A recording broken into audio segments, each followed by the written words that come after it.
congratulations on this film. Oh my gosh, it was so fun and heartfelt, and y'all were great in it. So Thank you. Thank you. congratulations.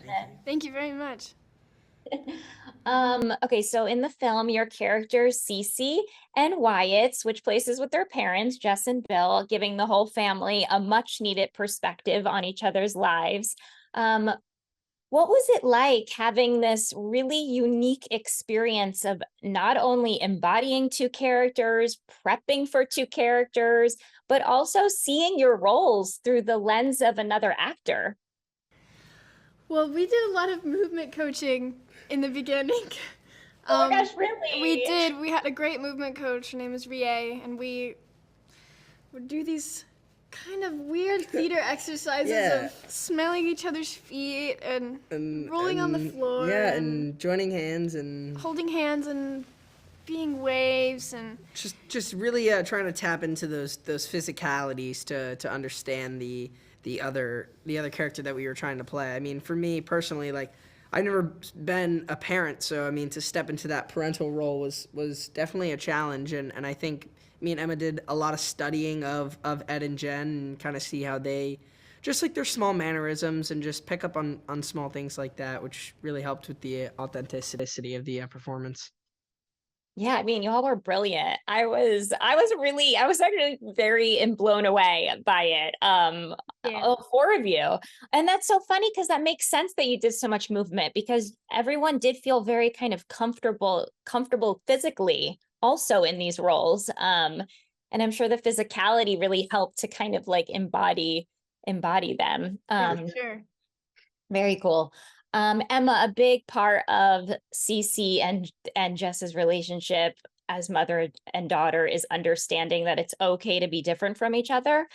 Um, I feel like a lot of times moms, as much as they love us, they just want us to be their mini me's, and we're not always like that. Can you talk about exploring that complicated relationship and the importance of recognizing that their individualities are strengths and not obstacles? I think for the most part, parents do just want what's best, and when they see something that's different, it kind of scares them a little bit. And that's definitely, I think I scared my mom a bit when I was 14 with my emo phases. But yeah, it was fun, and it gives you a good understanding of each other when you do get to switch and pretend to be an adult, and Jen pretends to be a kid. It really gives you an insight on other people's lives and how you don't really know what they're thinking all the time or what they do all the time. Yeah, it was fun to explore, especially with Jen. Yeah. I mean, that to me is like the beauty of storytelling. You get to educate, you get to create empathy. And I think that yeah, we tend to forget these things that like, to view each other just as humans. And I think that this film in a really delightful way kind of explores that. Wyatt is very, very smart, but he's only a freshman and he's so concentrated on the future. This poor kid, he can only think about college. And Bill is just kind of stuck in the past as this charismatic dad.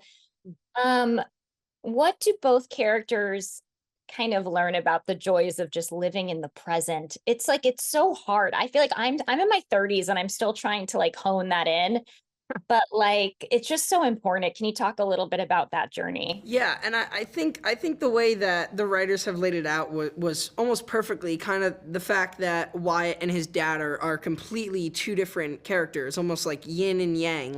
They're just polar opposites, and their dynamic relationship is just super important. And I think that they both learn a little bit about each other when they swap and kind of just get a feel for what it's like to go through high school again now in today's society when it's much different than when his dad went back, and Wyatt's obviously not as confident or as charismatic as his father was in high school. So I mean, just to tap into two different sides of the spectrum, it really goes to show how different high school is for everyone and how different the experiences people had growing up are to compared to others. It's so true. I mean, the poor kid is doing like a Mission Impossible style routine just to like go through the hallway, Yeah. which is like, I mean, it's hilarious, but it's also heartbreaking. And that is his reality. I also really loved how the film, a big takeaway is teamwork. And again, it's like these simple little things that seem simple, but in reality are like harder to kind of grasp. It's really hard sometimes to ask for help, no matter how old you are. And no matter how smart or talented or kind or creative you may be, we can even be more successful together. And I think that's kind of what the family goes through, which is really sweet. What was working with each other? What did working with each other? What did working with Jen and Ed? What did it teach you or remind you about collaboration and just on and off the screen? Yeah.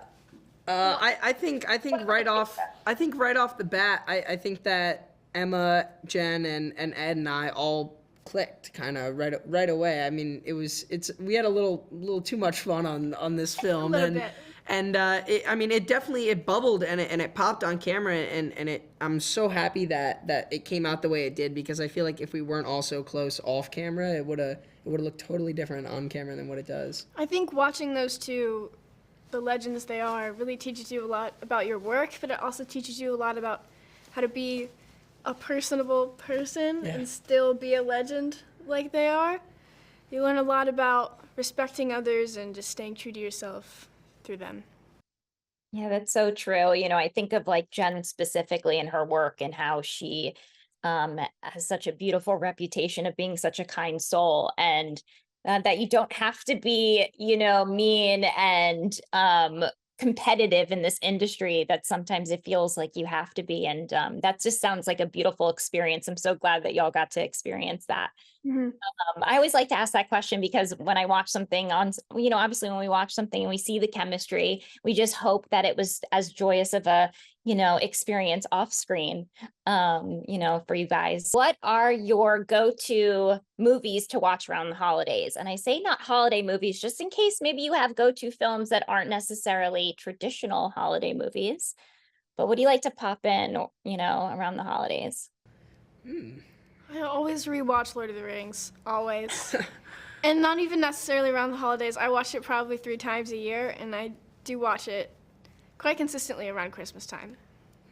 Cozy. It's like cozy for you. It's so nostalgic for me. I've seen that film, and I've seen the whole trilogy probably 1,000 times. Yeah. Yeah, I mean, me and my family, we're pretty classic. We just turn on the Hallmark Channel and and kind of let it run. So I mean, if I had to pick one, I mean, Christmas Vacation, like Lampoon's Christmas Vacation, That's a good one. is a pretty funny original classic that I enjoy around the That's a holiday good one. times. Yeah, for sure. Oh, right. I like it. I think Brady, maybe you're like a little romantic over there. You like a little happy ending around the holidays. Oh yeah, for sure. Like yeah, that's my go-to.